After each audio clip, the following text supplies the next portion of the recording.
Hello, this is Beitina Aunt, and I'm talking today about the politics of cleavage.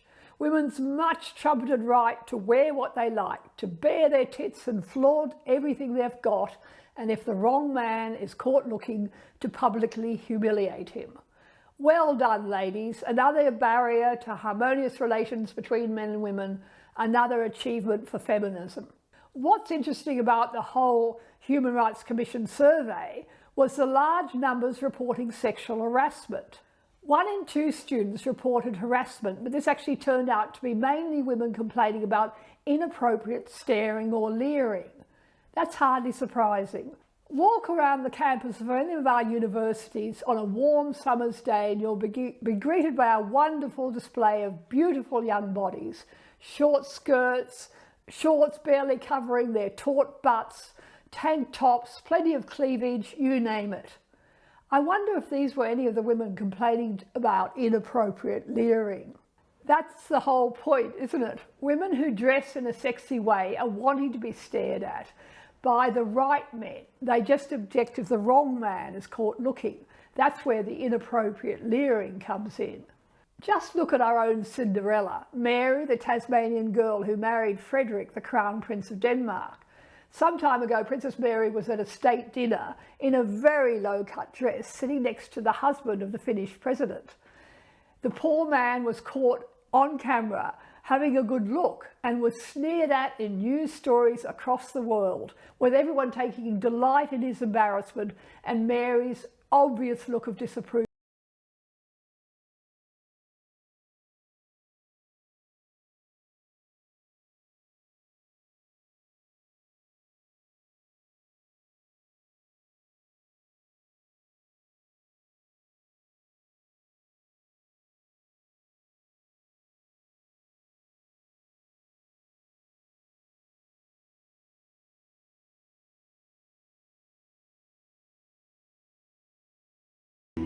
That's what the politics of cleavage is all about. Women flaunting their sexual power over men and then shaming those who take a look that they don't like, the less attractive, the old, the ugly, the unwanted men. It's a classic example of the determination of today's feminists to let women off the hook. As usual, they've taken a perfectly reasonable proposition, which is that the way a woman dresses isn't any excuse for a man to grope or rape her. But what they've done is push that into territory which absolves women from any responsibility to behave fairly or sensibly. Have a look at this great video clip. That was from a New York media company called the Clunes. The producers say it wasn't just meant as a joke, but to investigate the deep chasm between men and women. That deep and growing chasm is increasingly the result of troublemaking by the feminists, who are working so hard to convince women that they can dress as they like, that it is perfectly reasonable for them to display their bodies, and men are expected just not to notice. And there is nothing biological in men's reaction to the display. What a load of dangerous rubbish. A while back we saw some feminist-led lunacy, namely a picnic in Brisbane where a bunch of women gathered together in a bid to desexualise the nipple. Women should be able to bare their chests in public just as men do, argued one of the young organisers. What delusional idiocy it is to ignore the essential difference between the chests of men and women, namely the breast. This is the most obvious of women's secondary sexual characteristics, which is all about signalling that she's gained sexual maturity. That's the breast's job, apart from breastfeeding babies, which is to capture the attention of potential partners, just like the peacock's feathers. That's biology 101. Of course, this doesn't mean the breast should always be sexualised, or that there aren't contexts where that sort of attention is totally inappropriate. It's crazy to sexualise little girls by demanding that they cover up. And women, of course, should be able to feel relaxed, openly breastfeeding in public or appearing naked at a nudist beach. But publicly displaying the breasts in most other circumstances will inevitably attract the male gaze, as it should. Remember the ghastly slut walks where scantily dressed women took to the streets, proudly proclaiming their right to dress as they wish. The original slut walk was in protest of a Canadian cop who suggested women shouldn't dress like sluts if they don't want to be raped. Organisers of the slut walk proclaimed the idea of a heart-naked woman as a form of protest. It's about a woman putting her out there as a fuck you as opposed to a fuck me, they charmingly said. That says it all. The protest was about women flaunting their bodies to taunt men, to show them that they could provoke them all they like and men had no right to respond in any way. How nasty is that? Of course it's totally reasonable to start with the premise that scantily dressed women aren't asking to be raped. There's never an excuse for sexual violence for men to paw or harass women. But it's absolutely not reasonable for women to exploit men's rightful constraint in the face of this extreme provocation. That's like poking or prodding or tormenting a bear simply because he's firmly tethered to a post. That's disgusting, irresponsible behaviour, and our society should be ashamed that we're encouraging women to treat men that way. So when young women stand in front of their mirrors on a Saturday night, adjusting their cleavage, seeking ever greater exposure, we need to encourage them to think more about what they're doing. There are women who kid themselves that they dress provocatively just to make themselves feel good, but I can't imagine they really do sit around at home with their tits hanging out. Whether they know it or not, most crave an audience.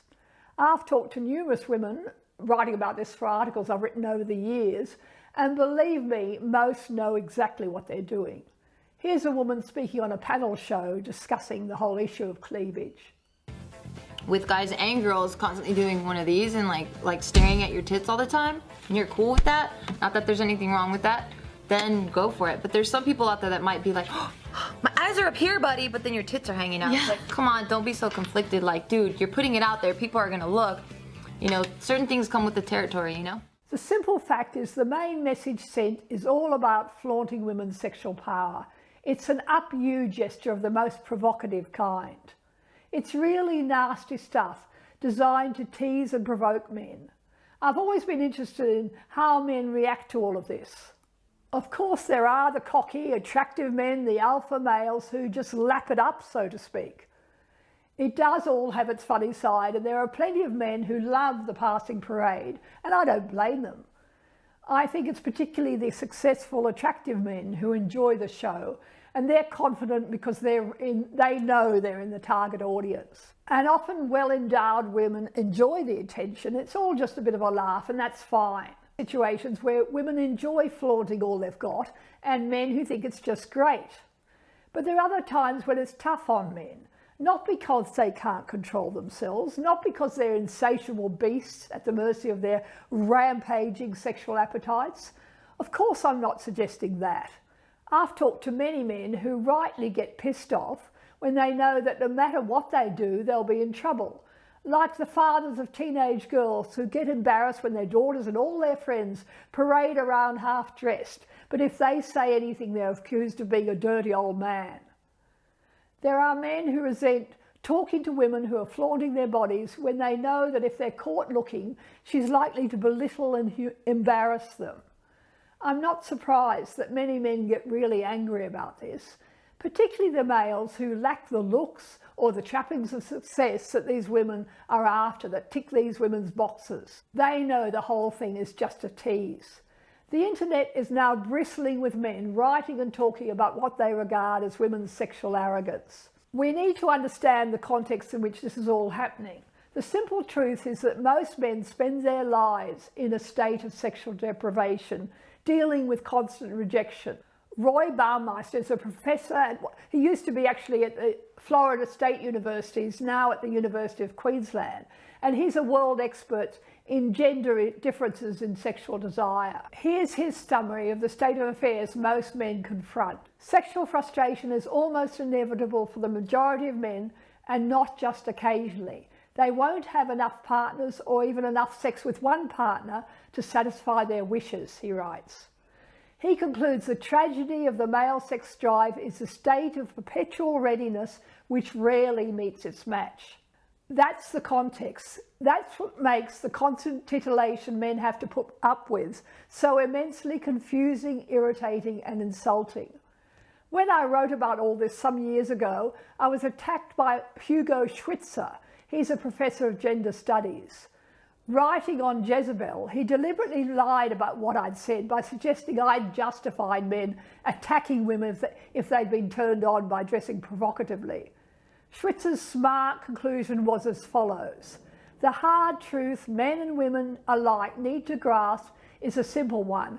Our arousal is not someone else's problem to solve.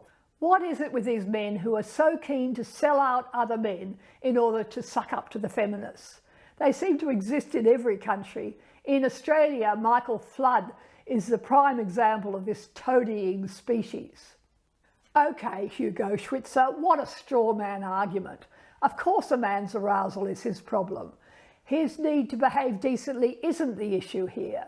The question is why we're so determined to bring out the worst in women by encouraging them to behave in such an arrogant, unfeeling way. We'd shake our heads in horror at a man who ostentatiously drives his fancy expensive car into a refugee camp. Flaunting his wealth doesn't justify him being sat upon, beaten and robbed, but we'd all conclude he'd acted in a cruel and stupid way. Feminists are determined to give women absolute license to behave as unfeeling.